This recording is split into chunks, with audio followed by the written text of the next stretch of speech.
No hay nada más adecuado para la experiencia de ver una película que espectáculos gigantes y descomunales. Y rara vez hay nada más espectacular que la epopeya de 1959, Ben-Hur, una lección de extravagancia bien hecha. Esta película abrió nuevos caminos en muchos aspectos de la realización cinematográfica y al mismo tiempo salvó financieramente a un estudio en problemas. Creó estrellas para sus actores principales y rápidamente se convirtió en la segunda película más taquillera del mundo del cine, solo después de Lo que el viento se llevó, y ganó un récord de 11 premios de la Academia, incluida Mejor Película, solo igualado por Titanic de 1997 y El Señor de los Anillos, El Retorno del Rey del 2003. Este viaje épico de un hombre que busca a su familia y venganza durante la época de Cristo rebosa acción y locura, pero nunca pierde de vista su humanidad. Electrizante en todos los niveles, con escenarios colosales, imágenes deslumbrantes, acción de infarto, un elenco de miles de personas y una duración de 3 horas y 32 minutos, Ben-Hur es un evento y está completamente a la altura de las expectativas, estatus monumental como clásico. Y por eso hoy vamos a repasar cómo es que se logró concretar la cinta y veremos algunos secretos del cómo se hizo y cómo se desarrollaron detrás de cámaras sus escenas más memorables. Suscríbete y dale like que comenzamos. Ben-Hur de 1959. Pero antes de hablar de los detalles técnicos, veamos cómo se originó la idea. Esta historia sobre la fe, la devoción y el coraje se originó en la novela de Lew Wallace de 1880, Ben-Hur: A Tale of the Christ. En 1899 se adaptó a una obra de Broadway que tuvo tanto éxito que estuvo de gira durante 21 años por Estados Unidos, Gran Bretaña y Australia, y llegó a la pantalla por primera vez en un corto mudo de 1907, Ben-Hur, seguido de una epopeya muda histórica de 1925, Ben-Hur: A Tale of the Christ, que puso a la recién formada Metro-Goldwyn-Mayer MGM, estudio de cine, en camino a convertirse en uno de los estudios más prestigiosos del mundo. Esta tercera versión cinematográfica de 1959 se produjo cuando la industria cinematográfica se encontraba en crisis. El desmantelamiento de los estudios de Hollywood había comenzado con la sentencia de 1948, según la cual estaban violando las leyes antimonopolio, y Hollywood también se enfrentaba ante el embate de la televisión, que les estaba robando más de la mitad de sus espectadores. Para poder alejar al público de las salas de estar, comenzaron a aparecer trucos como 3D, pantalla ancha y sonidos estereofónicos. Y a fines de la década de 1950 hubo un auge de películas de tamaño épico que rivalizaban con las pantallas de televisión pequeñas. También hubo una tendencia hacia las historias históricas, religiosas y bíblicas, ya que estas narrativas estaban a salvo de ser etiquetadas como la propaganda comunista durante la era de McCarthy. MGM, que estuvo al borde de la bancarrota durante algún tiempo, ahora se encontraba en una encrucijada y decidió ir a por todas con Ben-Hur. Y dos éxitos financieros en particular los impulsaron a hacerlo: el drama histórico épico de 1951, Quo Vadis, que salvó a MGM de un peligro financiero en 1951, y la epopeya bíblica de Cecil B. DeMille, Los 10 Mandamientos, en 1956. Ambas fueron las películas más taquilleras de sus respectivos años, y así con el guión escrito por Carl Thunberg más de 5 años antes de que comenzara el rodaje, la producción comenzó alrededor de octubre de 1957. La producción de Ben-Hur fue nada más que épica en sí misma. Se contrataron consultores que iban desde el Vaticano hasta la historia judía, y fueron necesarios 5 años de investigación para conseguir que los datos fueran lo más precisos posibles. Filmada casi exclusivamente en Italia, se construyeron 300 decorados que cubrían 340 acres en el lote trasero de los estudios Cinecittà en Roma, que alquiló MGM, y se fabricaron más de 1 millón de accesorios y 100,000 vestuarios en nada más que un año. Se contrataron más de 10,000 extras, sin mencionar a un grupo de caballos, camellos, ovejas y otros animales. La película fue fotografiada con cámaras y lentes Panavision de 65 milímetros recientemente desarrolladas en Eastman Color durante más de 8 meses de filmación. Y en cuanto al costo de la película, aumentó a poco más de $15 millones,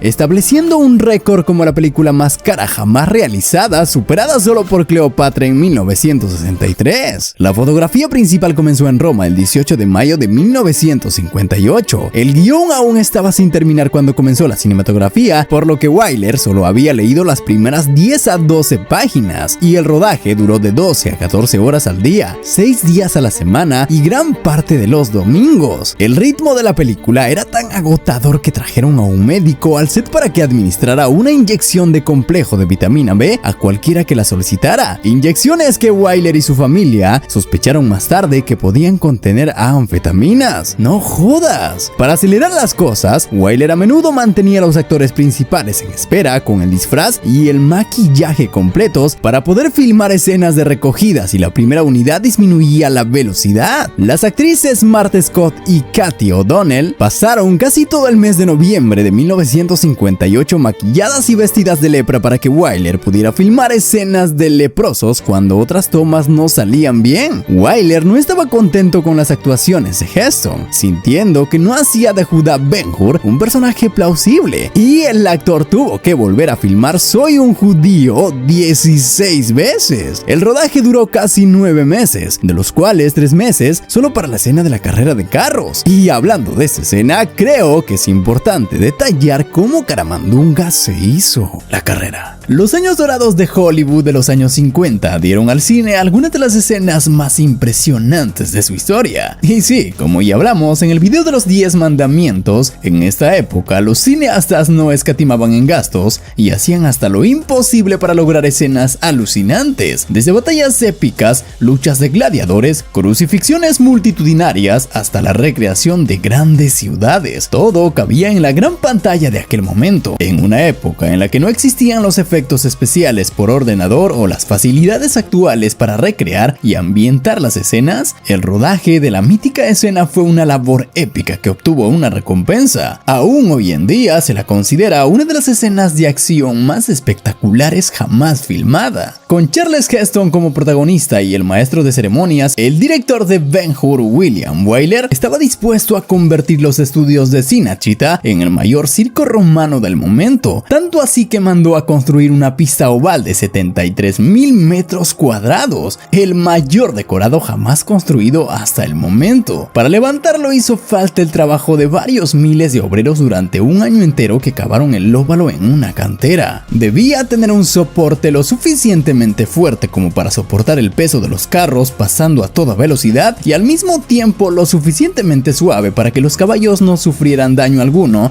tras miles de tomas de rodaje. La pista medía 460 metros de longitud y las gradas se alzaban hasta una altura de 5 pisos. Para cubrir la pista de carreras que se ve finalmente en el cine, se emplearon 36,000 toneladas de arena traída de diferentes playas del Mediterráneo, y además la planificación de rodaje de la carrera también duró más de un año. Además, se emplearon 4 meses para entrenar a los 72 caballos que participaron y a los conductores de las cuadrigas, lo que es una locura. La coordinación de la carrera de cuadrigas estuvo a cargo de Joachim Canut, considerado el más grande especialista en doma y entrenamiento de caballos de Hollywood. Obsesivo con la seguridad de los animales, desarrolló avanzadas técnicas de seguridad para la filmación de escenas con caballos. De hecho, muchos de sus recursos se usan hasta el día de hoy. Y dado que no se pudo contratar a un herrero en la zona, se instruyó a un joven italiano de 18 años del lugar en herrería. Se construyeron 18 carros romanos, cada uno con un peso de 410 kilos, la mitad de ellos usados exclusivamente para los entrenamientos, y debido a la peligrosidad de la escena, se construyó también una enfermería que contaba con 20 camas, 2 médicos y 2 enfermeras. Los dos actores principales, Charles Heston y Steve Boyd, tuvieron que aprender a conducir las cuadrigas. Heston era un experto en jinete, le dedicaba 3 horas al día y aprendió rápidamente. Además, aprendió esgrima, lanzamiento de jabalina y remo. Sin embargo, a Boyd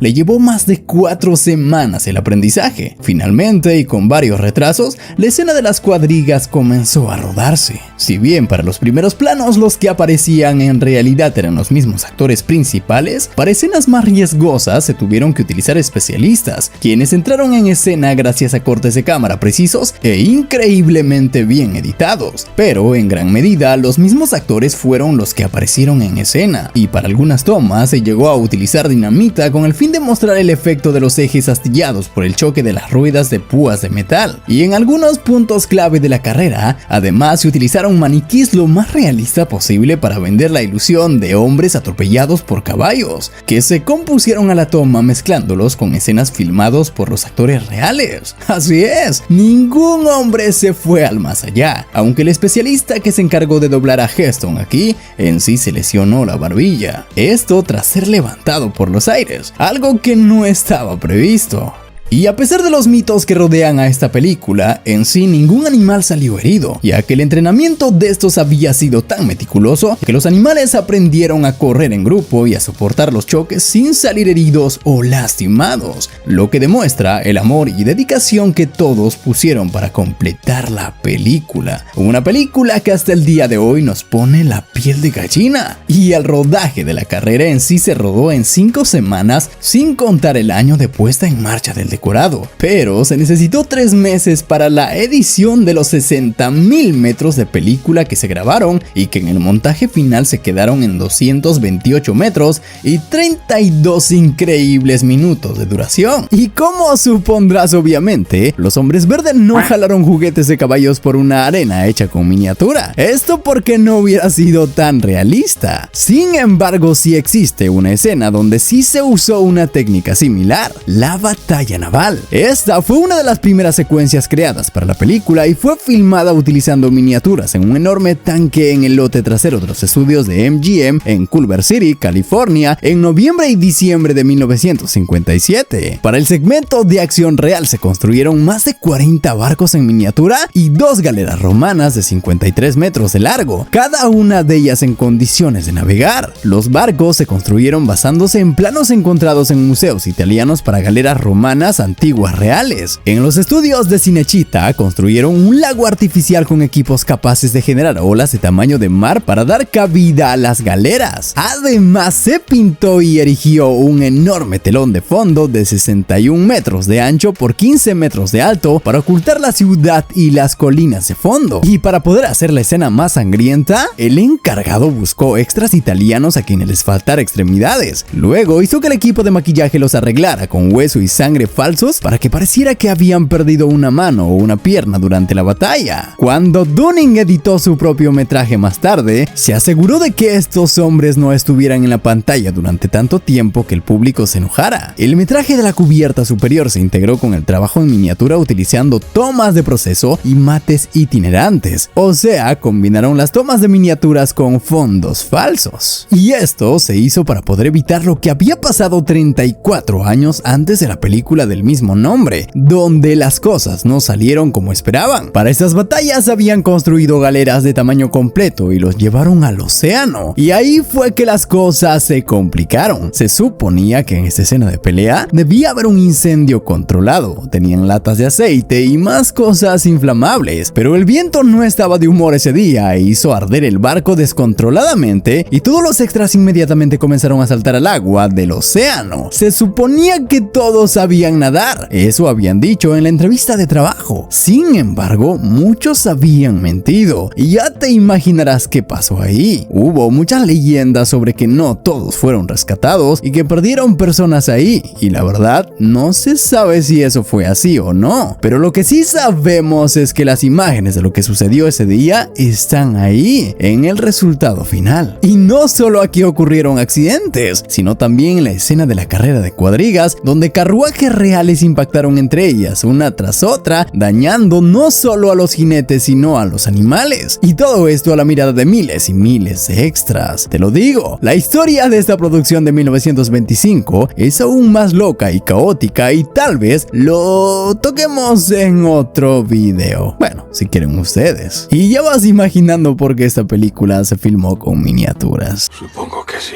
Uno de los conjuntos más lujosos fue la villa de Quinto Barrio, que incluía incluía 45 fuentes en funcionamiento y 14.3 kilómetros de tuberías. Los ciudadanos ricos y los nobles de Roma, que querían retratar su yo antiguo, actuaron como extras en escenas de las villas. Para poder crear las calles de la antigua ciudad de Jerusalén, se construyó un vasto conjunto que cubría 1.3 kilómetros, que incluía una puerta de Hope de 23 metros de altura. Los decorados eran tan vastos y visualmente emocionantes que se convirtieron en una atracción turística y varias estrellas de cine los visitaron durante la producción. Pero ojo aquí. Los paisajes de atrás fueron grabados en otro lugar y luego fueron añadidos a la toma del decorado en postproducción. Los enormes decorados se podían ver desde las afueras de Roma y MGM estimó que más de 5.000 personas realizaron recorridos por los decorados. Tanto así que, curiosamente, el desmantelamiento de los decorados costó $125.000. Casi todo el equipo cinematográfico fue entregado al gobierno italiano, que lo vendió y exportó. MGM entregó el título del agua artificial a Cinecittà, pero retuvo el control sobre el vestuario y el fondo del agua artificial, que volvió a los Estados Unidos. Los carros también fueron devueltos a los Estados Unidos, donde se utilizaron como accesorios promocionales. Por otra parte, las galeras de tamaño natural y los barcos piratas fueron desmantelados para evitar que fueran utilizados por estudios competidores, y algunos de los caballos fueron adoptados por los hombres que los entrenaron, mientras que otros fueron vendidos. Muchos de los camellos, burros y otros animales exóticos fueron vendidos a circos y zoológicos en Europa. En serio, el director de esta película se lució con la elección de los lugares y la recreación de todo esto. Wyler fue el mejor en mantener el enfoque en personajes reales y vivos, y esa fuerza resultó ser un factor importante de por qué Ben-Hur sigue siendo una obra maestra tan atractiva y conmovedora. Esa es en gran medida una epopeya impulsada por los personajes. Las relaciones personales impulsan esta película sin importar cuán emocionante sea la acción. Las escenas entre Ben-Hur y Esther hablando de su madre, Ben-Hur y Mesala negociando su reencuentro, o incluso las interacciones silenciosas de Ben-Hur con Jesús, son todas tan conmovedoras como las extravagantes batallas navales o carreras de carros, y los personajes nunca se dejan tragar por los enormes decorados o el tamaño de la pantalla. La evidencia de la experiencia técnica de Wyler es claramente evidente con su inspirado uso de pantalla panorámica, llenando exquisitamente el marco horizontal alargado con detalles interesantes a la izquierda, derecha y centro. Conocido también por extraer actuaciones sobresalientes de sus actores, dos de Ben-Hur recibieron premios de la Academia por sus actuaciones, y el propio Wyler obtuvo un tercer y último premio de la Academia a Mejor Director por su extraordinario trabajo en esta película. Película que concluyó su rodaje el 7 de enero de 1959, y tras su postproducción y últimos detalles de la película, logró estrenarse el 18 de noviembre de 1959, y para la sorpresa de MGM, la película finalmente recaudó $147 millones,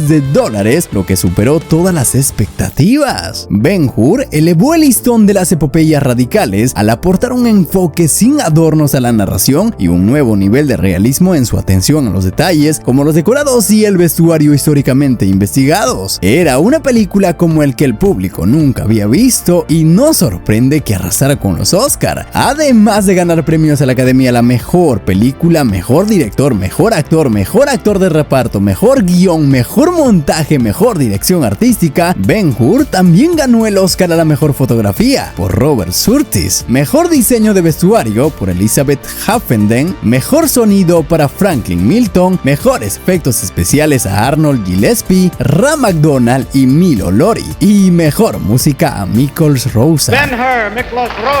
La majestuosa música de Rozsa subraya asombrosamente las emociones y la trama, elevando las imágenes a proporciones grandiosas. Y amigos, ¿qué más podría decir? Estas producciones hoy en día ya no se ven. Hoy en día la mayoría de cosas se hacen con CGI y se pierde la magia en muchos sentidos. Antes hasta el detrás de cámaras tenía una historia y era una película aparte, mientras que hoy en día casi no hay mucho que contar más que algunas polémicas random. Y por esa razón seguiremos hablando más de películas así de interesantes. Por eso suscríbete y déjame tu like espectacular. Espero te encuentres bien, toma siempre buenas decisiones y conmigo nos veremos ahora mismo. Y un saludo especial a todos los comentarios del video anterior de Intensamente. En serio, muchas gracias por todo. suscríbete. I'll be back.